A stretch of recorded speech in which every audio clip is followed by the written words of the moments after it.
তো এখন এই বিশ্বাস গোষ্ঠী হন আর যে গোষ্ঠী হন, যদি আপনি বলেন আল্লাহ বিশ্বাস, তো আমরা গড়ে বিশ্বাস, আমাদের তো বিশ্বাসে কোনো সমস্যা নেই, এরকম না। আমি রামজা ভাই জিজ্ঞেস করতেছে, বলছে তোমার ম্যারিজ কিটা? তা বলছে ওসি ম্যারিজে। কিরা ম্যারিজে? ওসি। বলছে ওসি তার মাইল কেন?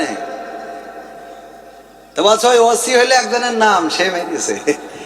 মানে ওসি হইলে একজনের নাম, তাই মেরিছে, হাসপাতালে দেখতে গেছে। আমি রামজা ভাই জিজ্ঞেস করছি তোর ম্যারিজ কিটা? তা বলছে ওসি মেরিছে। তা বলছে ওসি মারলো কেন? তা বলছে ওসি হইলো ওই যে আমাদের গ্রামে একজনের নাম, তো একজনের নাম ওসি, তাই মেরিছে। ওকে ওসির দোষ? কথা কয় না। তো এখন বিশ্বাস গোষ্ঠী বলে বললো যে আল্লাহ তুমি তো জানো, বলি সব বিশ্বাস করতে হবে, ইমান আনতে হবে। ইমান মানে কি? বিশ্বাস। তা আমরাই তো ইমান। হ্যাঁ, আমাকে ছেড়ে দাও, সোজা সব ফাঁক ফাঁক করে জান্নাতে চলে যাও। এত সোজা না পাগল। হ্যাঁ, আল ইয়াউমা নাখতিমু আলা আফওয়াহিহিম ওয়া তুকাল্লিমুনা আইদিহিম ওয়া তাশহাদু আরজুলুহুম বিমা কানু ইয়াকসিবুন। আমার স্যার জানেন, আমিনুস স্যার। আল্লাহ বলবেন, আল্লাহ ওই দিন কি করবেন? মুখে আঠা লাগিয়ে দিবেন। আমার যুবকেরা, সোনার ছেলেরা, সোনার টুকরোরা যখন আল্লাহ দাঁড় করায় বলবে তুমি কেমন ছিলে? আল্লাহ আমাদের মসজিদ ছিল, সুন্দর 5 ওয়াক্ত নামাজ পড়তো। আল্লাহ সত্যি সত্যি বল, সত্যি মানে কি? 5 ওয়াক্ত 6 ওয়াক্ত মেরে দিছি। আল ইয়াউমা নাখতিমু আলা আফওয়াহিহিম ওয়া তুকাল্লিমুনা আইদিহিম ওয়া তাশহাদু আরজুলুহুম বিমা কানু ইয়াকসিবুন। আমার আল্লাহ রাব্বুল আলামিন ওই দিন মুখে আঠা লাগিয়ে দিবেন। কবির বিন সামাদের হাতের জবান খুলে দেবে। এই হাত বলবো আল্লাহ, এই হাত দিয়ে ওয়াজ করি টাকা গুনে নিত। কথা কয় না। এই হাত দিয়ে ওয়াজ করে টাকা গুনে নিত। আল্লাহ টাকা কম দিলে গাড়ি স্টার্ট দিত না, দাঁড়াই থেকে ঝগড়া শুরু করে দিত। ওগো আল্লাহ, এই হাত দিয়ে কতবার টাকা গুনেছে আমি সাক্ষী। পা বলবে হাত যা বলেছে কথা সত্য, কারণ আমার এই পা দিয়ে হেঁটে হেঁটে স্টেজে উঠত। আমারটা বললাম, আমি আমারটা বললাম, এইবার আপনাদেরটা মিলাই নেব। আমার যুবকেরা এবার চিন্তা করে দেখেন, অনেকেই এমন আছেন, ওরে বাবা ঈদের দিন পালসার গাড়ি নিয়ে গিয়ার দিয়েছেন, এখন তো পালসার না R15, হ্যাঁ R15 FZ, এইগুলো নিয়ে গোয়াতখালিতে পিছনে একটা নিয়ে রে মনে করলেন ওরে বাবা এইবার যে কারেন্টের খুঁটিতে মেরিয়েছে, একটা পাতালে একটা হাসপাতালে। এরকম ঘটে না? ঘটে না? একটা পাতালে আর একটা হাসপাতালে। পাতালার জিজ্ঞাসা করলো, বলো দেখি তুমি দুনিয়ায় কেমন ছিলে? ও বললো আজকেও তো ঈদের নামাজ পড়ে আসলাম। তো তুই ঈদের নামাজ পড়ে আসলি, তা গদখালি ওখানে আড্ডা মারি বেড়াচ্ছে, ওরা কারা? কোত্থেকে এলো ওরা? ঠিক না বে ঠিক? হ্যাঁ, ওরা কারা? পুরো রাস্তাঘাট দখলে, আমরা চলতে পারি না হুজুর মানুষ। তারপরে ট্রাকের উপরে দে বাড়ি, জেনারেটর খাটাই নিয়ে, দয়াল তোর লাইগা রে দয়াল। সত্য বলছি না মিথ্যা বলছি? এমন একটা সময় আসতে যাচ্ছে, আগামী জেনারেশন, আমাদের মনে হয় আমরা একটু বয়সকালে পৌঁছাইলে আল্লাহরে বলবো আল্লাহ তুমি 12 মাস দরকার হলে রোজা রাখো, তাও ঈদের দিন দিও না। কারণ সারা মাস রোজা রেখে ঈদের দিন যে বেকায়দা অবস্থা। কথা কয় না? আপনাদের এদিকে এগুলো তো ঘটে নাই? ঘটে মানে কি? এনে সেই মসজিদের সামনে দুজনে জড়াজড়ি করে টিকটক করে, মনে কাছে হুজুরের চোখের সামনেও পড়ে না, ঘাট দেরিতে ছবি তোলে, মনে করে কাবার সামনে তুলছে আল্লাহ মাফ করে দিবেন। শয়তান কোথায়! এই সত্য কইও ঠেকান যায় না, এই যে বইতে কইও ঠেকান যায় না। সত্য বলছি না মিথ্যা বলছি? এরকম কিছু আছে না? একজন মারা যাওয়ার সময় বলতেছে যে আমি মারা যাওয়ার পরে ওই গোরস্থান থেকে একটা ওই পুরাতন কাফন নিয়ে আমার বাবা দাফন করে দিস।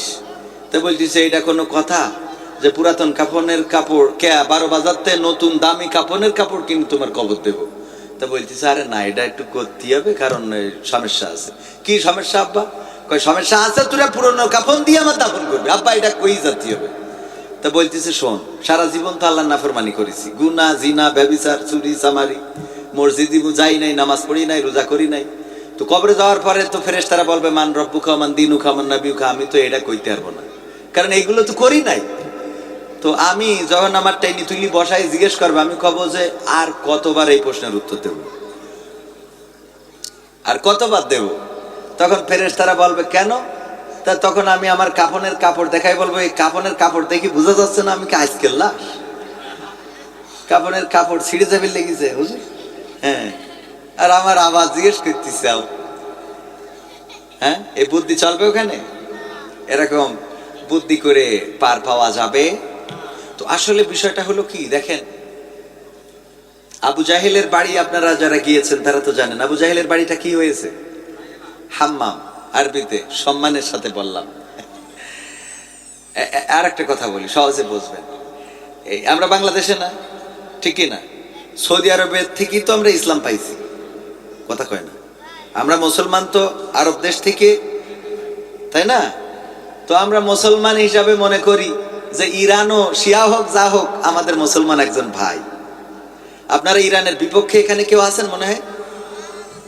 কিন্তু সৌদি আরব ইরানের বিপক্ষে, সহ্য না করি পারা যায়? এই ঠিক বলছি না? ঠিক বলছি? আমরা কেউ ইসরায়েলের পক্ষে আছি, ডোনাল্ড ট্রাম্পের পক্ষে আছি? তো জেন থেকে ইসলাম পালাম, ওরা সব গড়ে মিলে ওকে সাথে, ওরা সব ওকে সাথে জোট করিস। তার মানে আপনার মক্কা মদিনা বাড়ির কাছে হলেও আপনি মুসলমান হবেন এ মনে করার দরকার নেই। এত সহজ না পাগল, কথা কয় না? মক্কা মদিনা ওদের ঘরের মধ্যে, আর ওরা যেই ডোনাল্ড ট্রাম্পের দাওয়াতকে নিয়ে আসে, বেনিয়ামিন নেতানিয়াহুর সাথে মিটিং করে, কয় যে হামলা চালাও, আমরা আছি। ঠিক না বেঠি? এই বলে না, বলে না? তার মানে বাড়ির মধ্যে ঘরের মধ্যে কাবা থাকলেই আপনি বেহেশতে চলে যাবেন এত মনে করার দরকার নেই। আবার ফেরাউনের রান্নাঘরে রান্না করি সেও জান্নাতের বাসিন্দা হয়ে যাবে, কথা কয় না? আসিয়া আলাইহিস সালাম ফেরাউনের সাথে একসাথে শুয়ে থেকেছে, বাচ্চা হয়েছে, সব হয়েছে, ভালোবাসা প্রেম প্রীতি, একটা জাহান্নাম একটা জান্নাত। সুবহানাল্লাহ বলবেন না? এইটাই হলো আল্লাহ রাব্বুল আলামিনের। হযরত নূহ আলাইহিস সালাম নৌকায় উঠতে বললো, স্ত্রী বলছে আমি টিকটক করে বেড়াবো। মানে এখনকার সময় হলে টিকটকের কথা বলতে, কথা কয় না? এখনো আছে না নাই? স্বামী কয় খবরদার তুই টিকটক করবি না, কয় তোর তালাক দিয়ে চলে যাচ্ছে। আমি টিকটক করবো, তোর বাপের কি? তুই স্বামী নেই, স্বামী আমার টিকটকে মেলা আছে। এরকম আছে না নাই? ওরকম নূহ নবীর স্ত্রী টিকটক করবে। এখনকার সময়ের সাথে মেলছে তো? একদম মিলাই নেবেন বাবারে, একই কথা। নৌকায় চড়তি বলিছে, তার মানে আমলিক করতে কইনি, মানে নৌকাটা এক সময় ভেসে উঠবে, এইটাই চড়তি বলিছে। আর আমরা কিসে চড়তি বলি? আমরা বলি বাবা এই টিকটক মিকটক ছাড়িয়ে কোরআনের পাল্লায় চড়, এই না? একই তো কথা। এখন এই কয় যে না, ও মসজিদে আমার যাওয়া হবে না, নামাজ পড়া হবে না, কোরআন পড়া হবে না, ওগুলো ভাই বাদ রাখো, আমি এখন রিলস করো। কি করবে? ট্রেন রোডে যে তুম পসে আয়ে, এগুলো করে বেড়াবে, দেখে নেকে একজন গান, ওখানে নাচ, আছে না নাই মা বোনদের মধ্যে? এগুলো থামানো যাচ্ছে না। তা আমার স্ত্রী তাই মাঝে মাঝে ঝোঁক মারে, মানুষের কথা কি মনে মনে করে এত সুন্দর চেহারা খালি আমার স্বামী দেখলে আর কারো দেখাতে পারলাম না। মানে ওরও মাঝে মাঝে মনে হয় যে আল্লাহ এত সুন্দর চেহারা দিয়ে খালি শুধু তুমি দেখবে, আর লোক দেখবে না, আর লোকের হক নেই। সত্য বলছি, সবাই চিন্তা করে যে আমরাও যদি ফেমাস হইতে পারতাম। হ্যাঁ, কি রূপের বড়াই করিস না রে, রূপ চিরদিন থাকে না। রূপের বড়াই করিস না রে, রূপ চিরদিন থাকে না। নিজের মুখটা দেখা একদিন হইবে রে তোর যন্ত্রণা। নিজের মুখটা দেখা একদিন হইবে তোমার যন্ত্রণা। রূপের বড়াই কইর না ভাই, রূপ চিরদিন থাকে না। রূপের বড়াই কইর না বোন, রূপ চিরদিন থাকে না। নিজের মুখটা দেখা একদিন হইবে তোমার যন্ত্রণা। নিজের মুখটা দেখা একদিন হইবে রে তোর যন্ত্রণা। সময় হইল বড় শিক্ষক, সব দিবে শিখাইয়া। সুখের জীবন থাকবে না রে, দেখবে না কেউ চাইয়া। সময় হইল বড় শিক্ষক, সব দিবে শিখাইয়া। সুখের জীবন থাকবে না রে, দেখবে না কেউ চাইয়া। মরার আগে মরবি রে তুই, জ্বালা সইতে পারবি না। মরার আগে মরবি রে তুই, জ্বালা সইতে পারবি না। নিজের মুখটা দেখা একদিন হইবে তোমার যন্ত্রণা। নিজের মুখটা দেখা একদিন হইবে রে তোর যন্ত্রণা। কিসের এত বড়াই তোমার মাটির দেহ লইয়া। ময়রা দেখো পোকামাকড় শেষ করবে সব খাইয়া। কিসের এত বড়াই তোমার মাটির দেহ লইয়া। ময়রা দেখো পোকামাকড় শেষ করবে সব খাইয়া। এই দুনিয়া ছাড়তে হবে, অহংকার আর কইরো না। এই দুনিয়া ছাড়তে হবে, অহংকার আর কইরো না। নিজের মুখটা দেখা একদিন হইবে তোমার যন্ত্রণা। নিজের মুখটা দেখা একদিন হইবে রে তোর যন্ত্রণা। ক্ষমতার বড়াই কইরো না ভাই, সে আর চিরদিন থাকে না। শেয়ারের বড়াই কইরো না ভাই, পাওয়ার চিরদিন থাকে না। নিজের চেয়ার দেখা একদিন হইবে তোমার যন্ত্রণা। নিজের চেয়ার দেখা একদিন হইবে রে তোর যন্ত্রণা। মারহাবা বলা যাবে না? কথাগুলো ঠিক বললাম না বেঠিক বললাম? ক্ষমতার বড়াই কি চিরকাল থাকে? রূপের সৌন্দর্য কি চিরকাল থাকে? যৌবনের গরম কি চিরকাল থাকে? জীবনের রং ঢং কি চিরকাল থাকবে? না, থাকবে না। দুনিয়া ছেড়ে একদিন চলে যেতে হবে। আমার বাবা এই অঞ্চলে মাহফিল করতে এসে এই 12 বাজারের তেল পাম্পের সামনেই লাশটা পড়েছিল। ওই 12 বাজারের ক্যাম্পে বাবার মোটরসাইকেলটা দেখেছিলাম। মা বাবাকে, বাবার লাশটা পায় নাই। ওই রাস্তার উপরে বাবার রক্ত দেখেছিলাম। আব্বার রক্ত ঢালা পিস, কালো পিসটা আরো কালো হয়ে গিয়েছিল। ও আমার ভাইয়েরা, বাবার লাশটা কালীগঞ্জের থানা থেকে নিয়েছিলাম। সেই অঞ্চল হলো এই অঞ্চল, যে অঞ্চলে আমার আব্বা ওয়াজ করতে আসতেন মোটরসাইকেলে। আজকে আমি এসেছি প্রাইভেটে, হতে পারে আমার সন্তান আসবে হেলিকপ্টারে। আমার বাবা চলে গেছে, আমিও চলে যাব একদিন। সন্তানেরা আসবে, সন্তানেরাও একে একে চলে যাবে। এই দুনিয়ায় চিরকাল কেউ থাকবে না, বলেন ঠিক কিনা? দুনিয়ায় যেহেতু চিরকাল থাকা হবে না, সুতরাং কবরের জন্য প্রস্তুত হওয়ার দরকার আছে না নাই? কবরের জন্য প্রস্তুত হওয়ার দরকার। এই মাহফিল ডাকা হয়েছে, অনেকেই এসেছেন, অনেকেই শুনেছেন, আবার অনেকেই শুনে চলে গিয়েছেন। আবার অনেকেই নতুন করে আসবেন, ইন হবেন, আবার কেউ আসবেনই না। কারোর মনের মধ্যে জ্বালা পোড়া আছে না নাই?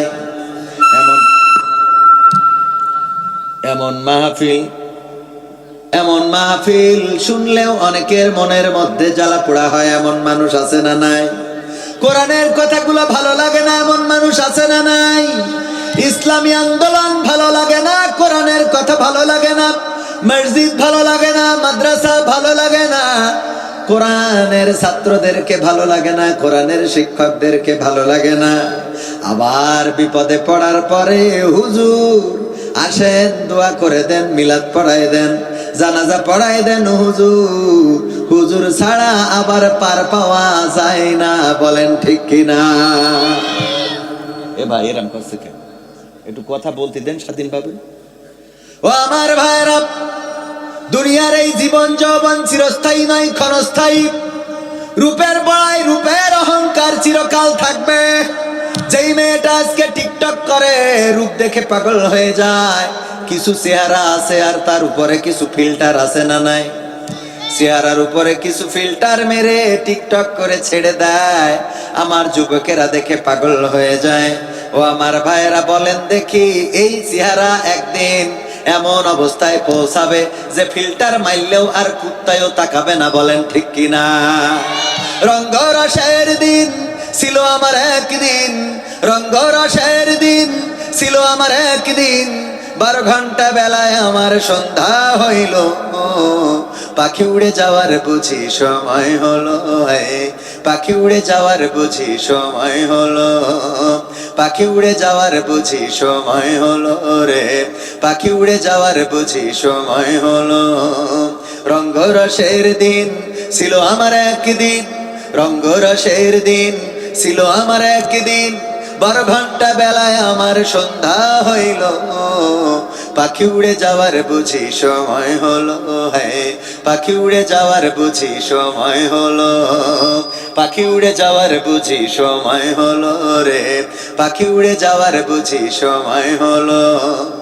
শরীরে চামড়া ছিল টান, মিষ্টি সুরে গাইতাম গান, গলার আওয়াজ আমার কত দূরে যাইতো, শরীরে চামড়া ছিল টান, মিষ্টি সুরে গাইতাম গান, গলার আওয়াজ আমার কত দূরে যাইতো। পাইকা গেল মাথার চুল, কথা বলতে পড়ে ভুল, পাইকা গেল মাথার চুল, কথা বলতে পড়ে ভুল, চোখে দেখি গন্ডগোল, দন্ত নড়িল, পাখি উড়ে যাওয়ার বুঝি সময় হলো, পাখি উড়ে যাওয়ার বুঝি সময় হলো, পাখি উড়ে যাওয়ার বুঝি সময় হলো রে, পাখি উড়ে যাওয়ার বুঝি সময় হলো। ঘন ঘন আসে দম, কানেতে শুনি কম, পিছে পিছে জম আমার ঘুরতে লাগিল,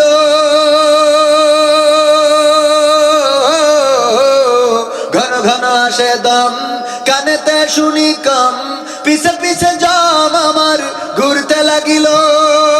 খাটো হয়ে আসছে পাও, হীন হলো সর্বদাও, খাটো হয়ে আসছে পাও, হীন হলো সর্বদাও, ভাবে বুঝি সময় আমার ফুরিয়ে এলো, পাখি উড়ে যাওয়ার বুঝি সময় হলো, পাখি উড়ে যাওয়ার বুঝি সময় হলো, পাখি উড়ে যাওয়ার বুঝি সময় হলো রে, পাখি উড়ে যাওয়ার বুঝি সময় হলো। এত সুন্দর পরিপাটি খাসায় আমার ছিল খাঁটি, দিনে দিনে খাসায় আমার জং ধরিল,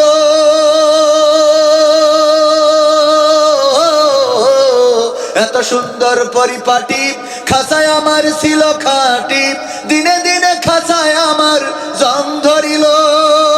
পুরাতন খাসাতে পাখি করে শুধু ডাকা ডাকি, পুরাতন খাসাতে পাখি করে শুধু ডাকা ডাকি, একদিন আমায় দিয়া ফাঁকি উড়িয়া যাইব, পাখি উড়ে যাওয়ার বুঝি সময় হলো, পাখি উড়ে যাওয়ার বুঝি সময় হলো, পাখি উড়ে যাওয়ার বুঝি সময় হলো রে, পাখি উড়ে যাওয়ার বুঝি সময় হলো। রঙ্গরসের দিন ছিল আমার একদিন, রঙ্গরসের দিন ছিল আমার একদিন, 12 ঘন্টা বেলায় আমার সন্ধ্যা হইল, পাখি উড়ে যাওয়ার বুঝি সময় হলো রে, পাখি উড়ে যাওয়ার বুঝি সময় হলো, পাখি উড়ে যাওয়ার বুঝি সময় হলো, পাখি উড়ে যাওয়ার বুঝি সময় হলো। পাখি উড়ে যাওয়ার এই সময়টা কবে কখন হবে আমরা কি কেউ জানি না? কেউ জানি না। যেই বাসটা পদ্মা নদীতে পাটুরিয়া ফেরিঘাটে ডুবে গেল, ওই বাসটার যাত্রী যারা ছিল তারা চিন্তাও করে নাই যে আর বাড়িতে ফেরা হবে, ওরা চিন্তাও করে নাই আর গন্তব্যে যাওয়া হবে। কয়দিন আগে আপনারা দেখেছেন রামপালে বিয়ে করে যাচ্ছে, আহারে অ্যাক্সিডেন্ট করলো।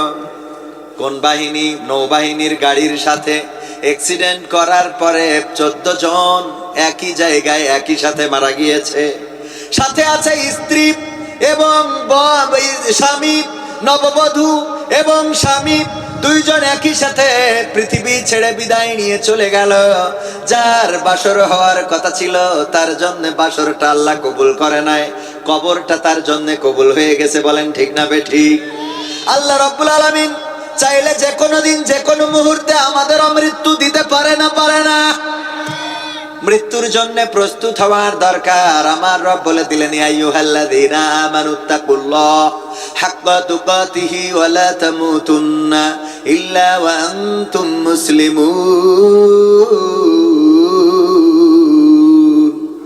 আমার আল্লাহ বললেন, ওগো ঈমানদারেরা, তোমরা আল্লাহকে ভয় করো যেমন করে ভয় করা উচিত, আর ততক্ষণ পর্যন্ত মৃত্যুবরণ করো না যতক্ষণ পর্যন্ত না পূর্ণ মুসলমান আত্মসমর্পণকারী হতে পারো। বলেন দেখি, আমরা কি পূর্ণ আত্মসমর্পণকারী হয়েছি?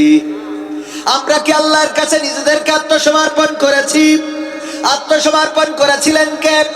হযরত ইব্রাহিম আলাইহিস সালাম বললেন, ইন্নী ওয়াজ্জাহতু ওয়াজহিয়া লিল্লাযী ফাতারাস সামাওয়াতি ওয়াল আরদ হানিফান ওয়া মা আনা মিনাল মুশরিকিন।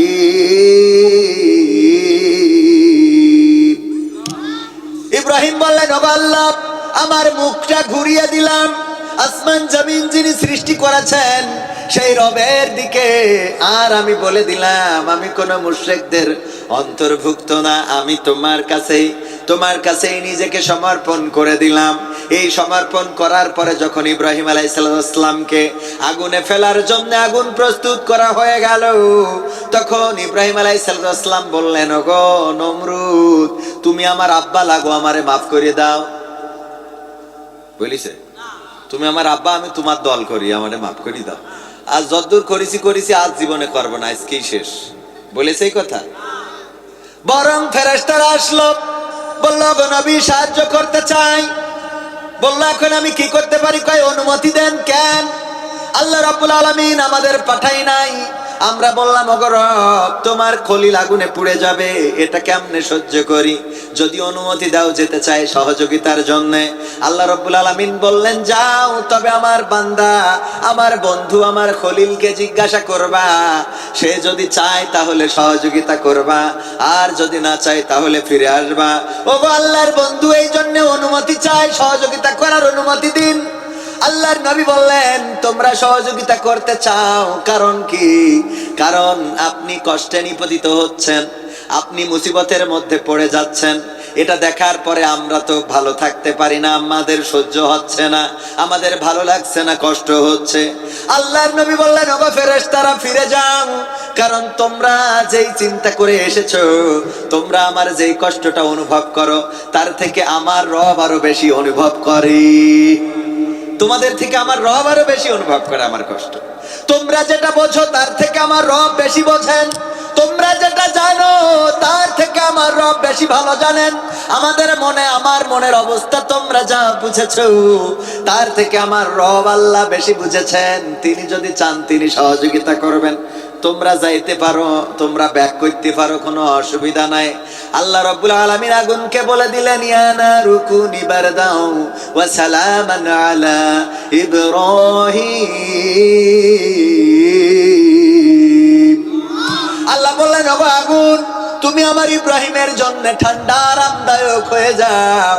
আর অমনি আগুন ঠান্ডা আরামদায়ক হয়ে গেল, ফুলের বাগান হয়ে গেল। বলেন সুবহানাল্লাহ।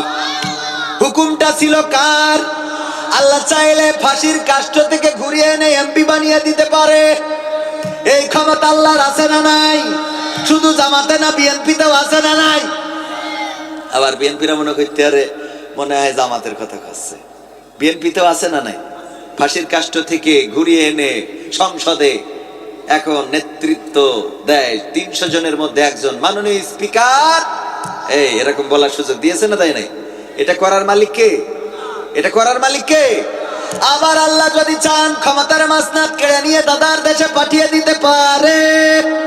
ঠিক না বেঠে? এই ক্ষমতা আছে কার? ক্ষমতার চেয়ার পেয়েছেন বলেই মনে করলে হবে না, আর কোনদিন এই চেয়ার ছাড়া লাগবে না। এমন চিন্তা যারা করেছিল ওরাও চেয়ারে থাকতে পারে। আমি কিন্তু বর্তমান দেশের কথা করছি না, ফেরাউন নমরুদের কথা করছি। ওরা থাকতে চাইছিল, পেরেছে? বলেন পেরেছে? ফেরাউন বলল, যখন মুসা আলাইহিস সালাম বললেন লা ইলাহা ইল্লাল্লাহ, ও গো ফেরাউন, এই মিশরে তোমার আইন চলবে না। ফেরাউন বলল, ও মুসা, আমিও তোমায় ছাড়ব না, ছাড়ব না। আর আল্লাহ বলল, ঠিক আছে, আমি তোমার ছাড় দেব, কিন্তু আমিও ছেড়ে দেব। নদীর কিনারায় পৌঁছে গেল। সবাই জানেন মুসা আলাইহিস সালামের সাহাবীরা ছিল একটু তেড়া ক্লাসের, একটু বেতাড়া ক্লাসের। মানে ওদের যত যাই করেন ওরা মানে কোনোভাবে, আপনাদের বিলাটেও অনেক লোক থাকতে পারে, মানে যত সুন্দর মসজিদ হোক না কেন নামাজই পড়বে না। তা আপনার সুন্দর মসজিদ করি লাভ কি?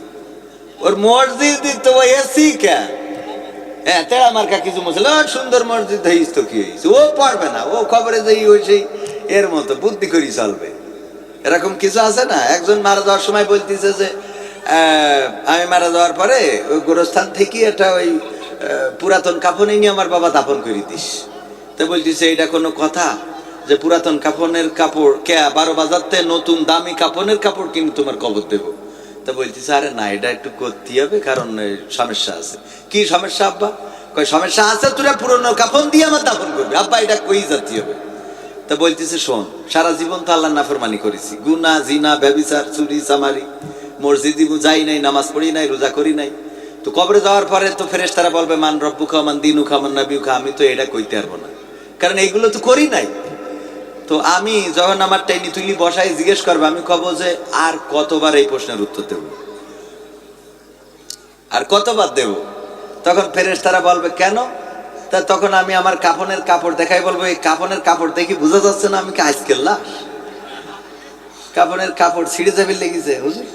হ্যাঁ, আর আমার আওয়াজ জিজ্ঞেস করতেছে, হ্যাঁ এই বুদ্ধি চলবে ওখানে? এরকম বুদ্ধি করে পার পাওয়া যাবে? তো আসলে বিষয়টা হলো কি দেখেন, আবু জাহেলের বাড়ি আপনারা যারা গিয়েছেন তারা তো জানেন আবু জাহেলের বাড়িটা কি হয়েছে। হাম্মাম, আরবিতে সম্মানের সাথে বললাম। আর একটা কথা বলি সহজে বুঝবেন, এই আমরা বাংলাদেশে না, ঠিকই না, সৌদি আরবের থেকেই তো আমরা ইসলাম পাইছি, কথা কয় না? আমরা মুসলমান তো আরব দেশ থেকে, তাই না? তো আমরা মুসলমান হিসাবে মনে করি যে ইরানও শিয়া হোক যা হোক আমাদের মুসলমান একজন ভাই। আপনারা ইরানের বিপক্ষে এখানে কেউ আছেন মনে হয়? কিন্তু সৌদি আরব ইরানের বিপক্ষে, সহ্য না করি পারা যায়? এই ঠিক বলছি না? ঠিক বলছি? আমরা কেউ ইসরায়েলের পক্ষে আছি, ডোনাল্ড ট্রাম্পের পক্ষে আছি? তো জেল থেকে ইসলাম পালাম, ওরা সব গড়ে মিলে ওকে সাথে, ওরা সব ওকে সাথে জোট করিস। তার মানে আপনার মক্কা মদিনা বাড়ির কাছে হলেও আপনি মুসলমান হবেন এ মনে করার দরকার নেই। এত সহজ না পাগল, কথা কয় না? মক্কা মদিনা ওদের ঘরের মধ্যে, আর ওরা যেই ডোনাল্ড ট্রাম্পের দাওয়াতকে নিয়ে আসে, বেনিয়ামিন নেতানিয়াহুর সাথে মিটিং করে, কয় যে হামলা চালাও, আমরা আছি। ঠিক না বেটি? এই বলে না, বলে না? তার মানে বাড়ির মধ্যে ঘরের মধ্যে কাবা থাকলেই আপনি বেহেশতে চলে যাবেন, এত মনে করার দরকার নেই। আবার ফেরাউনের রান্নাঘরে রান্না করি সেও জান্নাতের বাসিন্দা হয়ে যাবে, কথা কয় না? আসিয়া আলাইহিস সালাম ফেরাউনের সাথে একসাথে শুয়ে থেকেছে, বাচ্চা হয়েছে, সব হয়েছে, ভালোবাসা প্রেম প্রীতি, একটা জাহান্নাম একটা জান্নাত। সুবহানাল্লাহ বলবেন না? এইটাই হলো আল্লাহ রাব্বুল আলামিনের। হযরত নূহ আলাইহিস সালাম নৌকায় উঠতে বলল, স্ত্রী বলছে আমি টিকটক করে বেড়াবো। মানে এখনকার সময় হলে টিকটকের কথা বলতে, কথা কয় না? এখনো আছে না নাই? স্বামী কয় খবরদার তুই টিকটক করবি না, কয় তোর তালাক দিয়ে চলে যাচ্ছে। আমি টিকটক করবো, তোর বাপের কি? তুই স্বামী নেই, স্বামী আমার টিকটকে মেলা আছে। এই এরকম আছে না নাই? ওরকম নূহ নবীর স্ত্রী টিকটক করবে। এখনকার সময়ের সাথে মিলছে তো? একদম মিলাই নেবেন বাবারে, একই কথা। নৌকায় চড়তি বলিছে, তার মানে আমলিক করতে কইনি, মানে নৌকাটা এক সময় ভেসে উঠবে, এইটাই চড়তি বলিছে। আর আমরা কিসে চড়তি বলি? আমরা বলি বাবা এই টিকটক মিকটক ছাড়িয়ে কোরআনের পাল্লায় চড়, এই না? একই তো কথা। এখন এই কয় যে না, ও মসজিদে আমার যাওয়া হবে না, নামাজ পড়া হবে না, কোরআন পড়া হবে না, ওগুলো ভাই বাদ রাখো, আমি এখন রিলস করো। কি করবে? ট্রেন রোডে যে তুম পাশে আয়ে এগুলো করে বেড়াবে, দেখে নেকে একজন গান, ওখানে নাচ আছে না নাই মা বোনদের মধ্যে, এগুলো থামানো যাচ্ছে না। তা আমার স্ত্রী তাই মাঝে মাঝে ঝোঁক মারে, মানুষের কথা কি মনে মনে করে এত সুন্দর চেহারা খালি আমার স্বামী দেখলে আর কারো দেখাতে পারলাম না। মানে ওরও মাঝে মাঝে মনে হয় যে আল্লাহ এত সুন্দর চেহারা দিয়ে খালি শুধু তুমি দেখবে, আর লোক দেখবে না, আর লোকের হক নেই। সত্য বলছি, সবাই চিন্তা করে যে আমরাও যদি ফেমাস হইতে পারতাম, হ্যাঁ কি আর দুটো খাওয়ার জন্য, কারণ খাতি হবে আর টাকা নিতে হবে না। আসলে এটা তো বললাম, আপনারা মনে করবেন যে হুজুর এইটা বাদ দিয়ে কিছু দায়িত্ব আমাদের উপরে আছে। ওয়ামান আহসানু কাওলাম মিম্মান দাআ ইলাল্লাহ ওয়া আমিলা সলিহা ওয়া ক্বালা ইন্নানি মিনাল মুসলিমিন ওয়াল তাকুম মিনকুম উম্মাতুন ইয়াদউনা ইলাল খায়র ওয়া ইয়া'মুরুনা বিল মা'রুফ ওয়া ইয়ানহাউনা আনিল মুনকার কুনতুম খায়রা উম্মাতিন উখরিজাত লিন-নাস তা'মুরুনা বিল মা'রুফ ওয়া তানহাউনা আনিল মুনকার। আল্লাহ রাব্বুল আলামিন এই সব আয়াতগুলো দিয়ে আমাদের কিছু দায়িত্ব দিয়েছেন। তার কথার চেয়ে ভালো কথা আর কারো হতে পারে না, যে নিজে ভালো কাজ করে এবং অপরকে ভালো কাজের জন্য আহ্বান করে আর মুখে ঘোষণা করে দেয় আমি একজন মুসলমান। এর চেয়ে ভালো কথা আর কেউ বলতে পারি? এই ভালো কথা বলার দরকার আছে না নাই? ভালো কথা বলতে রাজি কারা কারা? দুটি হাত দেখতে চাই। লিল্লাহি তাকবীর, নারায়ে তাকবীর। আল কোরআনের আলো, আল হাদিসের আলো, আমার নেতা তোমার নেতা, নারায়ে তাকবীর। ওগো আমার ভাইরা, কোরআন আল্লাহর কিতাব, এটা আওয়ামী লীগের নয়, বিএনপির নয়, জামাতের নয়, চরমনায়ের নয়, এটা শুধু আমাদের হাফেজ সাহেবের নয়, এটা বেলাট এই মাদ্রাসার ছাত্রদের নয়। এই কোরআন গোটা বিশ্ব মানবতার কল্যাণের জন্য এসেছে। একজন মুসলমান পড়ার যেমন অধিকার রাখে, একজন হিন্দুরও পড়ার অধিকার আছে না নাই? একজন হিন্দুরও পড়ার অধিকার আছে, একজন হিন্দুও পড়বে, ওটা থেকে হেদায়েত খুঁজবে, আল্লাহ কি বলেছে ওটা থেকে খুঁজে নেবে। ও আমার ভাইরা, এই কোরআন আমাদের সবার জন্যে, এই কোরআন আমাদের পড়ার জন্যে, এই কোরআন আমাদের বোঝার জন্যে, এই কোরআন আমাদের মানার জন্যে, এই কোরআন আমাদের যে দিক নির্দেশনা দেয় সেই দিক নির্দেশনা ফলো করে চলতে হবে। তাতে আপনি আওয়ামী লীগ করেন, জামাত করেন, বিএনপি করেন, হেফাজত করেন, যাই করেন তাই করেন, মানার দরকার আছে না নাই? এই নিয়ে তো আর আমাদের দ্বন্দ্ব হওয়ার কথা না, আছে? কোরআন নিয়ে কি দ্বন্দ্ব হওয়ার কোনো কথা আছে? এবার নামাজ, মুসলমান হওয়ার পরে প্রথম ফরজ কি? নামাজ। এটা এতটাই ফরজ যে যদি কেউ ইসলাম কবুল করে, আর ধরেন মাগরিবের এমন একটা সময়, মাগরিব সন্নিকটে ইসলাম কবুল করেছে, আর ওই সময় আল্লাহু আকবার বলার মতো একটা সময় ছিল, এতটুকু সময়ও যদি থাকে, তাও তার ওই আসরের নামাজ তার জন্য ফরজ, এটা তার আদায় করে দিতে হবে। এটা কিন্তু শুধু মুসলমান হওয়ার ক্ষেত্রে না, আমার মা বোনেরা যদি থাকেন, উনারাও পবিত্র হওয়ার ক্ষেত্রে অনেক সময় মনে করে পবিত্র তো হয়েছি, এখন তো গোসল করতে পারি নাই, তো ঠিক আছে একেবারে গোসল মোসল করি, আজকে সকালে পবিত্র হয়েছি তো কি হয়েছে, কালকেতে নামাজ পড়া ধরবো। এরকম আল্লাহর বান্দারা আছে না নাই? ওইটা কিন্তু ওই সুযোগ নাই। যখন আপনি পবিত্র হয়েছেন, আল্লাহ রাব্বুল আলামিন আপনাকে পবিত্র হওয়ার সুযোগ দিয়েছে, এই ওয়াক্ত থেকে আপনার নামাজ ফরজ। মনে থাকবে?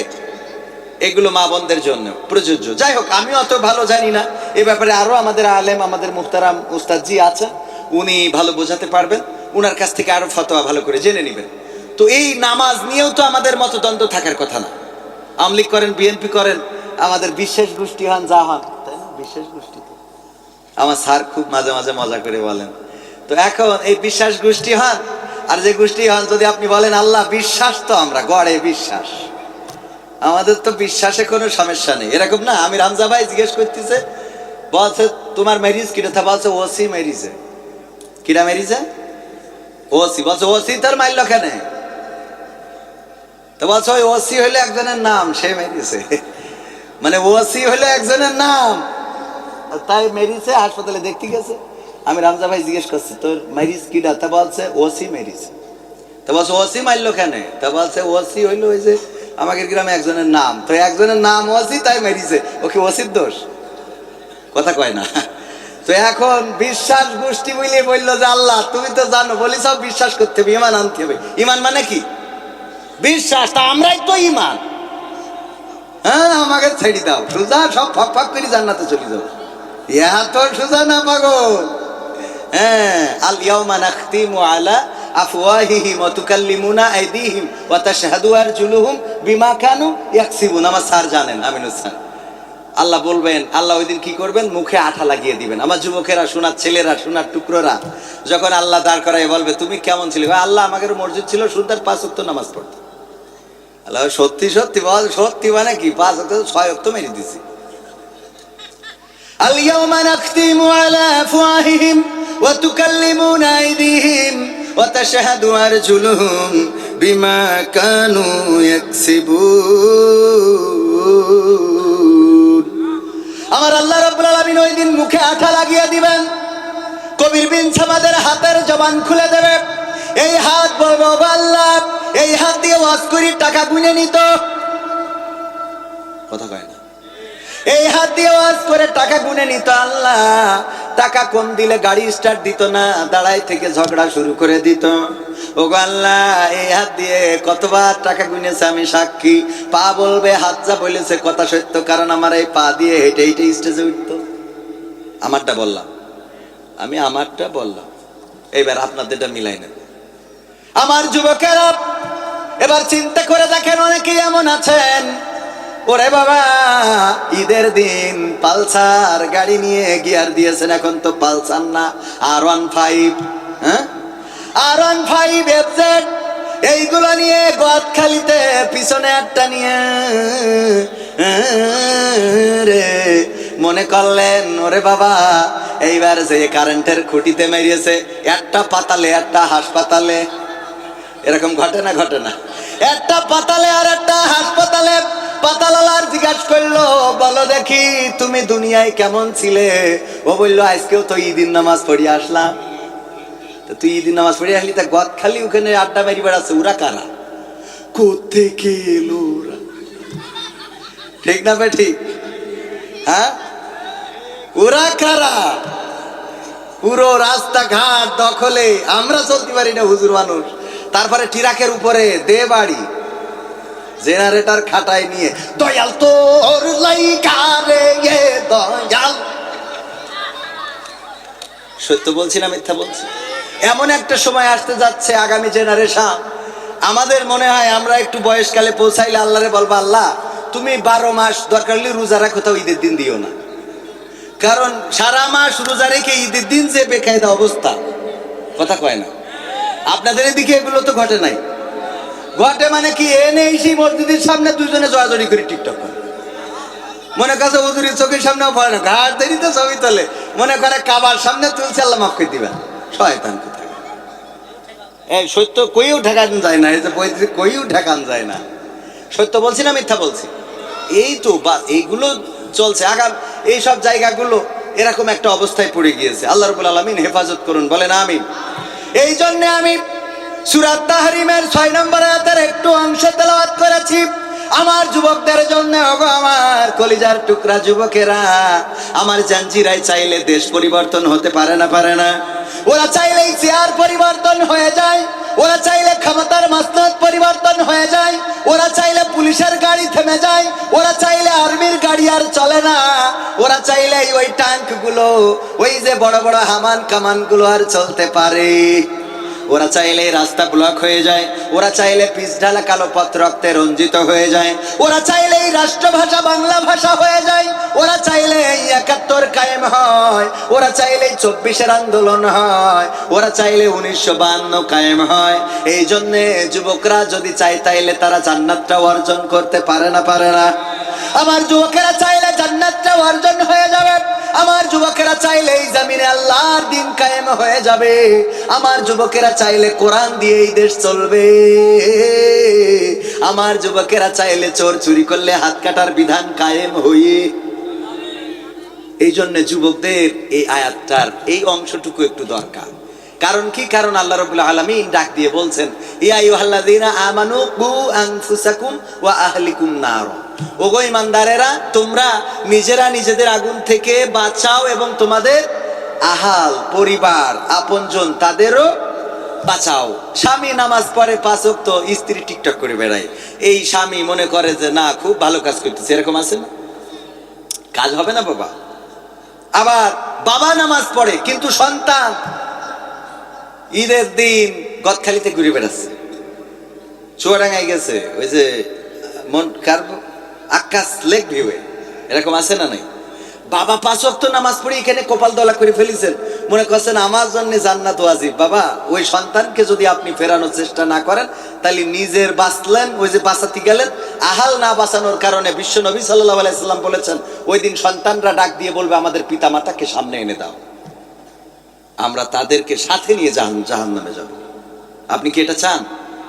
আমার সন্তান জাহান্নামী, আমার সন্তান জাহান্নামের পথে চলে আর আমি ওয়াজ করে বেড়াই, ভালো কাজ করে বেড়াই, নামাজ পড়ি, কোরআনের বয়ান করি। ও বাবা, হবে না। আমি মুয়াজ্জিনি করি, ইমামতি করি, কাজ হবে? পার পাওয়া যাবে? পার পাওয়া যাবে না? হ্যাঁ যাবে, যদি আপনি সচেতন করেন, সতর্ক করেন, মানলো না। আল্লাহর যে বিধান আছে, রাসূল সাল্লাল্লাহু আলাইহি সাল্লাম যে বিধান দিয়েছেন, সেই বিধান মোতাবেক যদি ফয়সালা করেন তাইলে আপনি আর অ্যাটাক হবেন, আপনি আর অ্যাটাক হবেন। কিন্তু আপনি যদি সেটা না করেন তাহলে ওই সন্তান আপনার জাহান্নামের কারণ হয়ে যাবে। আজকে আমার জাঞ্জিদের জন্য আলোচনা, যে এই জাঞ্জিরা যেন জাহান্নামের, আপনার জাহান্নামের কারণ না হয়। আর আমি যুবকদেরকে এতটুকু বুঝাইয়ে যেতে চাই, ওগো যুবকেরা, জীবন যৌবন চিরকাল এইভাবে থাকবে। আজকে যে মানুষটার মুখে দাড়ি সাদা হয়ে গেছে, ওই মানুষটারও একদিন দাড়ি উঠেছিল না। আমারই এখন মানুষে আঙ্কেল বলে, বাবা নিজের তো মনে হয় না যে আমি এখন আঙ্কেল হয়েছি, মনের বয়স তো 20, কথা কয় না। আমারও তো এখনো মনে হয় যে কেবল বিয়ে করিস কবে খেয়াল নেই, আবার মাঝে মাঝে ঝোঁক লাগে। তো বয়স তো মানে আমি মনে করি আর না করি আর মাইনসে আমার আঙ্কেল ডাকা শুরু করছে, কথা কয় না। এই যে কবে বয়সটা হয়ে গেল, পড়ন্ত বিকেল বেলায় বসে থেকে থেকে ভাববেন কি করলাম, কি হইল, কি নিয়ে যাচ্ছি, কিছুই তো। এখানে গোরস্থান, এই যে কবরস্থান লেখা, এখানে যে মানুষগুলো ছিল ওরা এরকম একটা মাহফিলে শ্রোতা ছিল একসময়, ওরাই তারা ছিল যারা আজকের এই মাহফিলে আসে নাই, ওরা তো তারা ছিল। এরকম কেউ ছিল না যে মাহফিল হয়েছে কিন্তু আসে নাই, আরে কিডা যায় ওখানে, এরকম মানুষ আছে না নাই? আবার মসজিদে থাকা লোকটাও এখানে আছে।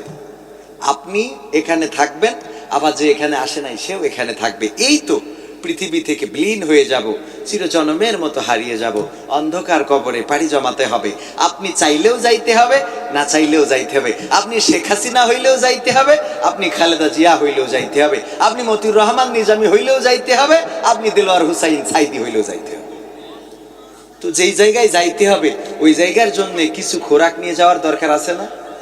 আমরা কি আজকে সেই খোরাক অর্জনের জন্য একটুখানি সময় কুরবানি করতে রাজি আছি? আজকের এই সময়টা হয়ে যেতে পারে নাজাতের ওসিলা, বলেন সুবহানাল্লাহ। আজকের এই রাতটা আমাদের জীবনের শেষ রাত হবে না, এর কোনো নিশ্চয়তা আছে? আমার আব্বাকে চিনতেন এরকম কে কে আছেন এখানে? মাশাআল্লাহ, হাত নামান। অনেকেই চিনতেন, কারণ এই অঞ্চলেই আমার আব্বা বাইকে করে, মোটরসাইকেলে করে ঘুরে ঘুরে ওয়াজ করে বেরিয়েছেন। জীবনের শেষ যেই দিনটা বের হয়ে এসেছেন, ওই দিনটা ছিল শুক্রবারের দিন। কি বার? শুক্রবার। জুমার নামাজ পড়েছিলেন। জুমার নামাজ পড়ে যেই কোটটা গায়ে ছিল, ওই কোটে একটা এক্সপ্রেস লেখা ছিল, এক্সপ্রেস। সেই কোটটা এখনো আরেকজন গায়ে দিয়ে বেড়ায়, সে এখনো বেঁচে আছে, যাকে দান করে দেওয়া হয়েছিল। তো এই মানুষটা আপনাদের এখানেই তো অনেকেই দেখেছেন, অনেকেই গিয়েছেন। আমাদের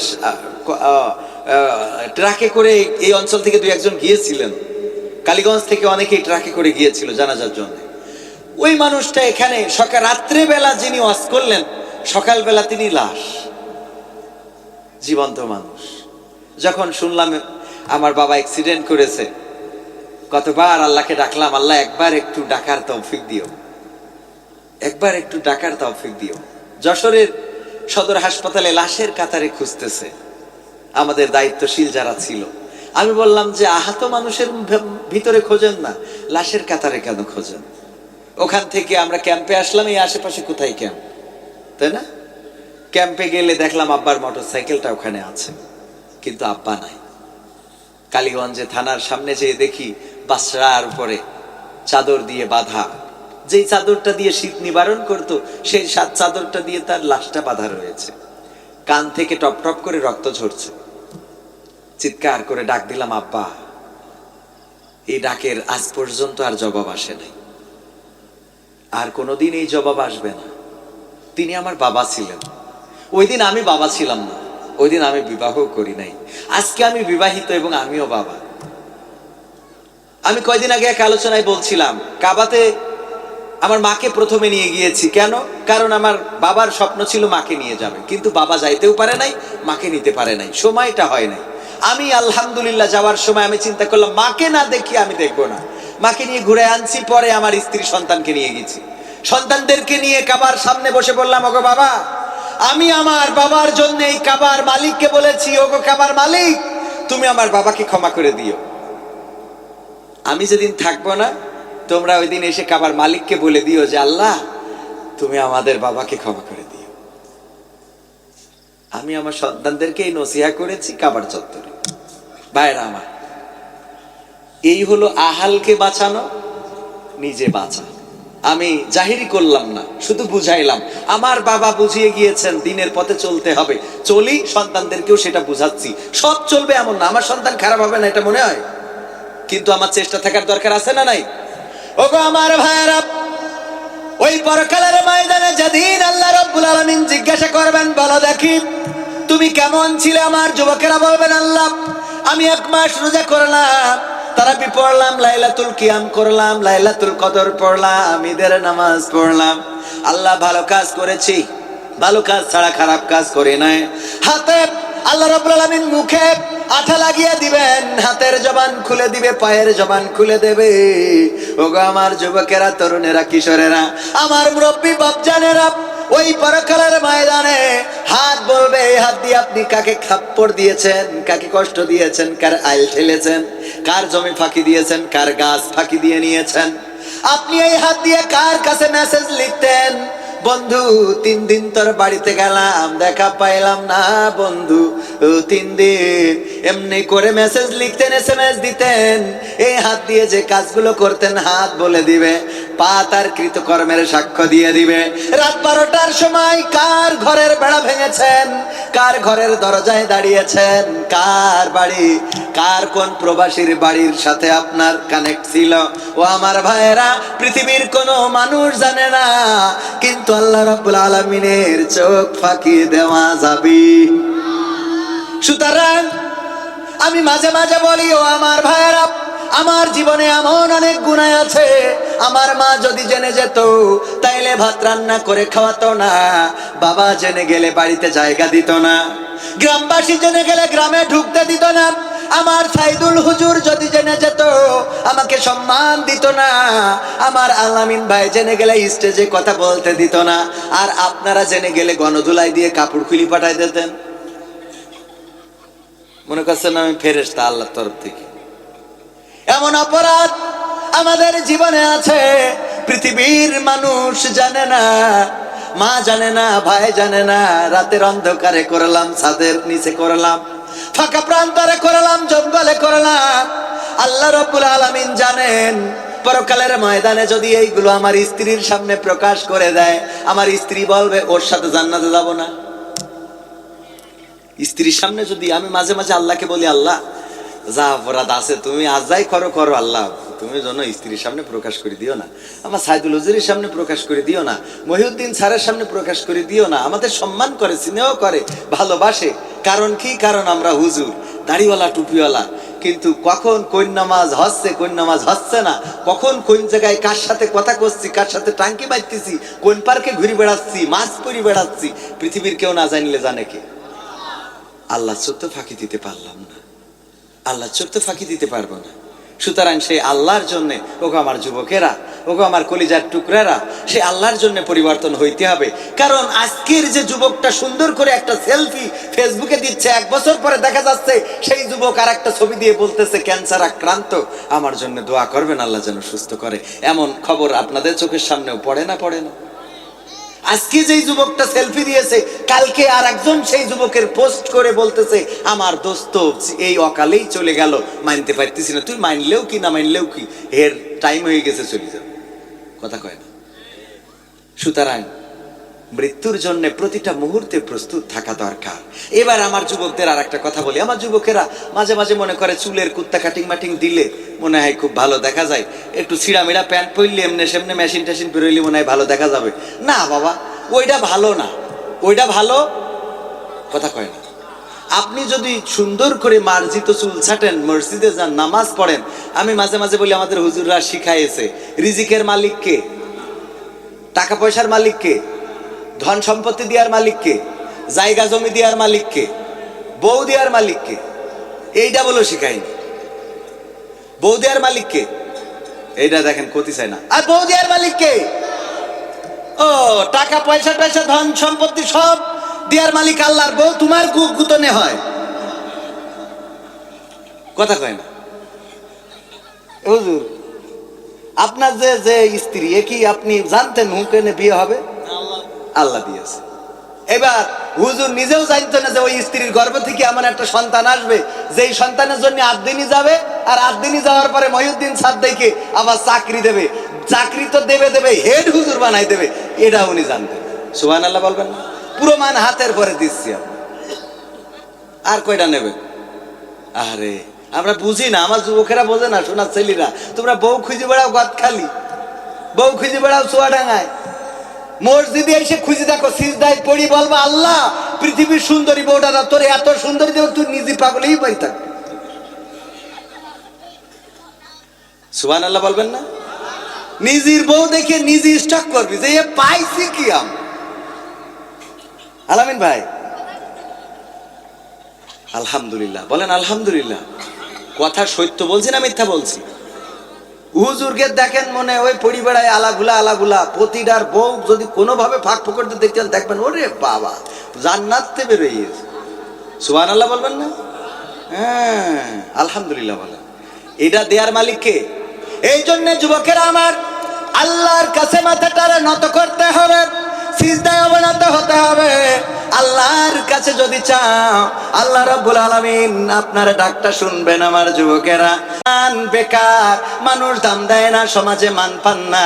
আপনি চাকরির জন্য কত নেতার কাছে গেলেন, চিন্তা করলেন আওয়ামী লীগ করলে মনে হয় চাকরি পাওয়া যাবে, কিন্তু শেখ হাসিনা সুজা ভারতে। কথা কয় না? মনে করলেন বিএনপি করলে চাকরি পাওয়া যাবে, কিন্তু এখানে তো আবু তালিব পাশ করি বসে আছে। কথা কয় না?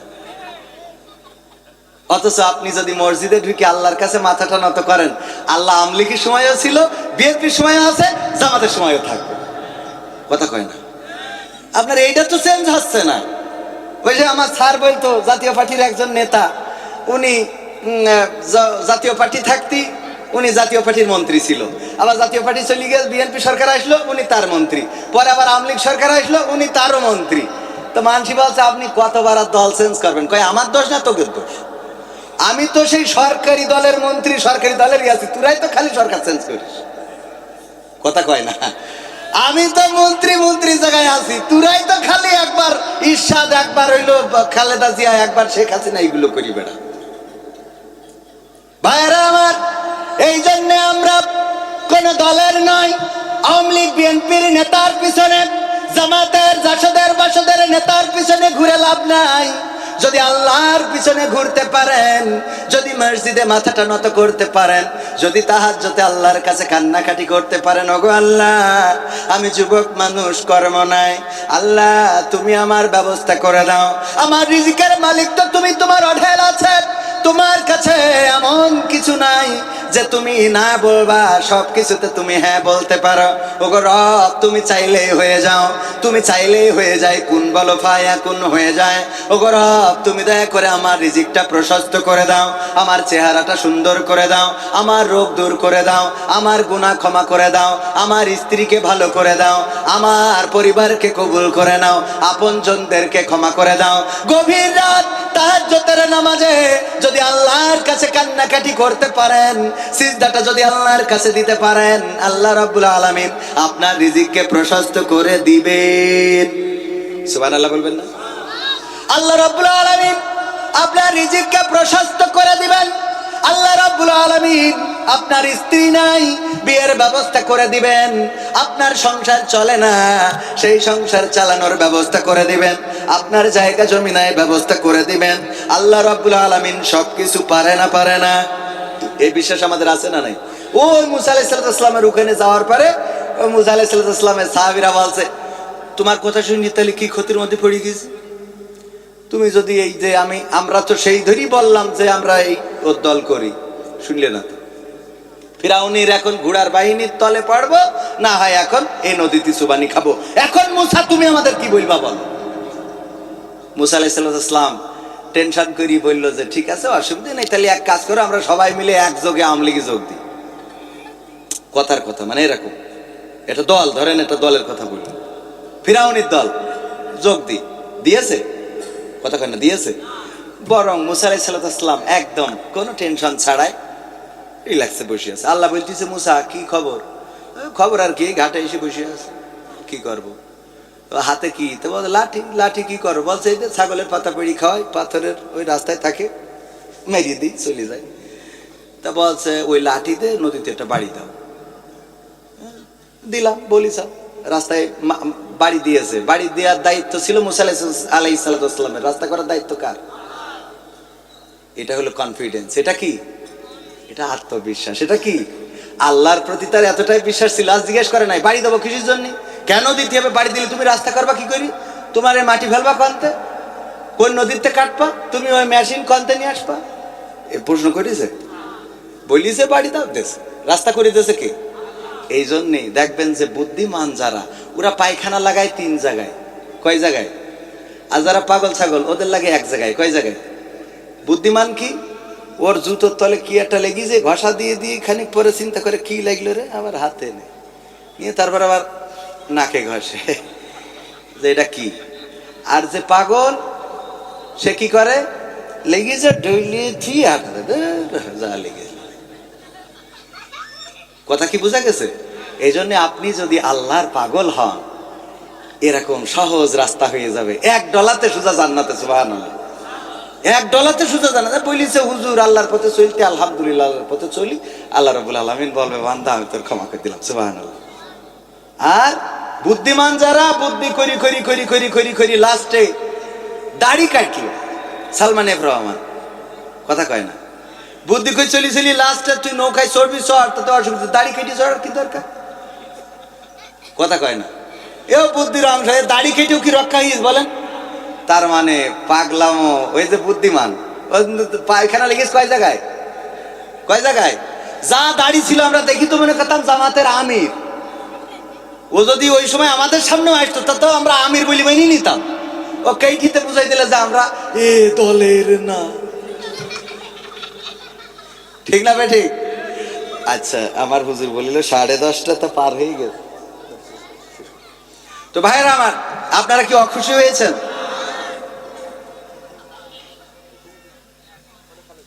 তো সম্মানিত হাজেরিন, আমি আসলে এখানে নিজেদের মাহফিল তাই এসেছি। আপনাদের এখানে যেভাবে আমার আমিনুস স্যার বলেছে, আমি বলেছি স্যার বৃহস্পতিবার, রবিবার, এটা কি বার? বৃহস্পতিবার আমার 9 তারিখ বাঘারপাড়ায় একটা প্রোগ্রাম, এটা আমি একটু শর্ট করে দিয়ে এখানে আসবো ইনশাআল্লাহ। তো আলহামদুলিল্লাহ আমি এসেছি আপনাদের মাঝে। আপনারা অখুশি হয়েছেন? গ্রামের ছেলে না, এই জন্য শর্টকাটে খুব আঞ্চলিক ভাষায় সুন্দর করে বলতে পারিনি। অসুন্দর হইলেও আপনাদের বোঝার মতো করে বলেছি না মোটামুটি। কালো ছায়া চেকআপ মালাই সুম্মা ওরাং বলে পাহাম, ইনি তিগা ওরাং বলে পাহাম, বুঝতে গেছেন? কালো ছায়া চেকআপ বাংলা ওরাং সুম্মা বলে পাহাম, tapi চেকআপ মালায়ু তিগা ওরাং সাজা বলে পাহাম, বুঝতে গেছেন? এই যে দেখেন, আপনারা কিন্তু কিছুই বোঝেন নাই। কারণ কি, ওই 3 জন মালয়েশিয়ায় ছিল, আমি কি বলেছি ওই 3 জন বুঝেছে, কথা কয় না। তো আমি এই এলাকার সন্তান, গ্রামের ছেলে, এত ভালো করি ক্যাপাসিটি করি বিশাল নারায় তাকবীর দিয়ে স্টেজে উঠতে হবে এমন কোনো কথা না। গ্রামের ছেলে আসেছি, গ্রামের মতো করি কয়টা কথা বললাম। খারাপ লেগেছে আপনাদের? কষ্ট হয়েছে? আগামীতে কি আবার আসবো ইনশাআল্লাহ? আপনারা খুশি? তাইলে আগামীতে যেহেতু আমাদের হুজুরদের অনেক দূর দূরান্তে যেতে হবে, আবার আগামীতে আসবো, নিয়ত রাখছি। একটা সঙ্গীত শোনাই শেষমেশ। আজকালকের ছেলেরা বই নিয়ে আর বসে না, ও বাবা গুগলে সার্চ করিয়া পড়ি। ওরে কালের মেয়েরা কোরআন হাদিস ধরে না, এখনকার মা বোনেরা কোরআন হাদিস পড়ে না। ও আল্লাহ টিকটকে ভিডিও ওরা করে। আজকালকের ছেলেরা বই নিয়ে আর বসে না, গুগলে সার্চ করিয়া পড়ি। আগের সময় প্রেম করিলে মুরব্বীরা বলতে পেয়েছ কি, এখন বলে শখ করিয়া বাবু তুমি খেয়েছ কি? বলে না বলে না। আগের সময় প্রেম করিলে মুরব্বীরা বলতে পেয়েছ কি, এখন বলে শখ করিয়া বাবু তুমি খেয়েছ কি? লজ্জা শরম নাই আইলাম কোন জামানায়, লজ্জা শরম নাই আইলাম কোন জামানায়, ভবিষ্যৎ দেখি অন্ধকারে।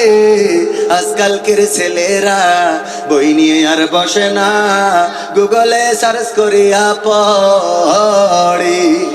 নতুন করে হয়েছে চালু এখন আবার কোন ট্যালেন্ট, পরিচয় করাই দেখি এই আমার গার্লফ্রেন্ড। এরকম যুবক আছে না নাই? নতুন করে হয়েছে চালু এখন আবার কোন ট্যালেন্ট, পরিচয় করাই দেখি এই আমার বয়ফ্রেন্ড। শরমের মাথা খাইয়া গেছে ওরা পাগল হইয়া, শরমের মাথা খাইয়া গেছে সব পাগল হইয়া, ভবিষ্যৎ দেখি অন্ধকারে। আজকালকের ছেলেরা বই নিয়ে আর বসে না, ও বাবা গুগলে সার্চ করিয়া পড়ি। ঠিক না বেঠিক? এখনকার যুবকেরা, এখনকার শিশু কিশোরেরা তারা তো গুগলে সার্চ করে পড়ে। কোনো বিষয়ে যদি জানতে চায় তাইলে শিক্ষকের কাছে জিজ্ঞেস করে না, গুগল মামার কাছে জিজ্ঞাসা করে, চ্যাট জিপিটির কাছে জিজ্ঞাসা করে, ওখান থেকে এআই দিয়ে বিভিন্ন সলিউশন নিয়ে নেয়, তাই না? এরকম সত্য বলছি না মিথ্যা বলছি? ও আমার ভাইরা, এইগুলো এখনকার যুবকেরা করে। আর আমার মা বোনেরা আগের সময় সকালবেলা কোরআন তেলাওয়াত করতো, ফজরের নামাজের পরে গুনগুন গুনগুন করে কোরআন তেলাওয়াত করতো। বাড়িতে বাড়িতে কোরআন তেলাওয়াত শোনা যেত। লম্পের আলোতে আমার মাকে দেখেছি, আমার গ্রামবাসীকে দেখেছি। বৈদ্যুতিক বাতি ছিল না, লম্পের আলো জ্বালিয়ে অথবা হারিকেনের আলো জ্বালিয়ে সন্ধ্যার পরে মাগরিবের নামাজের পরে ইশার আগ পর্যন্ত কোরআন তেলাওয়াত করতো। বলেন দেখি এখন বিদ্যুতের বাতি হয়েছে, বাড়িতে ফ্যান হয়েছে, এয়ার কন্ডিশন হয়েছে, আবার বাড়িতে ওয়াশিং মেশিন হয়েছে, এত পরিবেশ হয়ে যাওয়ার পরেও আমার মা বোনেরা কি একটু কোরআন নিয়ে বসে নাকি? আছে বলতে পারবেন? আমার মা যত কোরআন পড়ে আমি তত পড়ি না, আমার স্ত্রীও তত পড়ে না। ও আমার ভাইয়েরা, আমরা লেখাপড়া তো অনেকটাই ছেড়ে দিছি, আবার নতুন করে আইন হয়েছে শনিবার বুধবার, শনিবার সোমবার আর বুধবার 3 দিন আমাদের হাটবার। এই 3 দিন ক্লাস চলবে সরাসরি অফলাইনে, আর 3 দিন হবে অনলাইনে। কিন্তু বিদ্যুতের যে অবস্থা, কারেন্টের যে অবস্থা, আর ওয়াইফাইয়ের যে অবস্থা, তাতে করে অনলাইন ধরাই বসে থাকবো, কিন্তু দেখা যাবে শিক্ষকের নেটওয়ার্কের মধ্যে পাওয়া যাচ্ছে না। কথা কয় না? এইগুলো, এই বুদ্ধিগুলো আমার মনে হয় কিছুটা হইলে আমি প্রতিবাদ জানিয়ে রাখছি, এই বুদ্ধিগুলো আমার সন্তানদের জন্য কল্যাণকর নয়। কারণ 60 জন বাচ্চা বাড়ি থেকে যদি অনলাইনে ক্লাস করে, 60 জনের মাথার উপরে 60টা ফ্যান চলবে, ঠিক না বেঠিক? অথচ যদি ক্লাসে আসে, আমার মাদ্রাসা ঠিকানা তানজিমুল কুরআন ক্যাডেট মাদ্রাসা, প্রতি শ্রেণীতে 30 জন করে বসায়, আর প্রত্যেক কক্ষে একটা করে ফ্যান আছে। তাহলে 60 জনের কয়টা ফ্যান লাগলো? কথা কয় না? 30 জন করে বসায়, একটা করে ফ্যান লাগে, তাইলে 60 জনের কয়টা লাগবে? 2টা ফ্যান। শিক্ষকের লাগবে একটা, আর 60 জনের 60টা, মোট 61টা ফ্যান লাগবে। এই হিসেব করার দরকার আছে না নাই? আমরা যে এমন একটা জাতি, মাঝে মাঝে বলি আহারে কোন দিক দিয়ে ঠিক করব। ইরান আক্রান্ত হলো আমেরিকা আর ইসরায়েল দিয়ে। আমেরিকা আর ইসরায়েল তারা মিলে যৌথ বাহিনী হামলা করলো ইরানে, আর ইরান মিসাইল মারলো, সেটা পড়লো ইসরায়েলে। আর এদিকে 12 বাজারের তেল পাম্পে তেল নেই। কথা কয় না? এ দুঃখ মাঝে মাঝে মনে হয় তোরা থাক, আমি চলে যাই। মিসাইল পড়ে ইরানে, মিসাইল মারে ইরান, মিসাইল পড়ে ইসরায়েলে, বাহরাইনে, ওমানে, কুয়েতে, কাতারে, আর তেল পাম্প বন্ধ 12 বছর। ওর মিসাইল কনে পড়লো আমি এখন পর্যন্ত খুঁজে পেলাম না। আবার আমাদের দেশের মানুষ অভার সচেতন, ওর তেল লাগবে, আজকে না হলেও ওর তেল না হলেও জাহান্নামের আগুন জ্বলবে না, এরকম একটা অবস্থা। এই আগে মোটরসাইকেল ছিল না, লোক চলিনি, কথা কয় না, কবেন যে এখন অ্যানালগ, ধরেন যে মোটরসাইকেল মাইকেল সব প্রযুক্তি শেষ হয়ে গেছে, আপনার চলা লাগবে না, একদম কি একেবারে হয়ে গেছে। রাত্রি যাইতে আবার বউ বসাইতে আসছে, বলছে হ্যাঁ রাত 12টায় বোর বলছে যে তুই থাক, আমার সকালে ডিউটি, তেলটা ভরা এগুলি ফোন দিস, এবং খালি শুধু রাত্রি আমার শুয়ে থাকবা, তা হবে না, মোটরের তেলও বই দিতে হবে। কোন জ্বালা, তো বিয়ে করিও নারীরা পড়িস বিপদে। এই সত্য বলছি না মিথ্যা বলছি? এ কাজও করতেছে। আমি নিজে মাহফিল করে রাত্রি ফিরার পথে দেখি তেল পাম্প গুলোতে মোটরসাইকেল গুলো এই করে দেখিতেছে, হ্যাঁ, খালি শুধু মনের মধ্যে মনে আছে এটা কই ওইটা কই। আলহামদুলিল্লাহি রাব্বিল আলামিন। রব্বানা যালামনা আনফুসানা ওয়া ইল্লাম তাগফির লানা ওয়া তারহামনা লানাকুনান্না মিনাল খাসিরিন।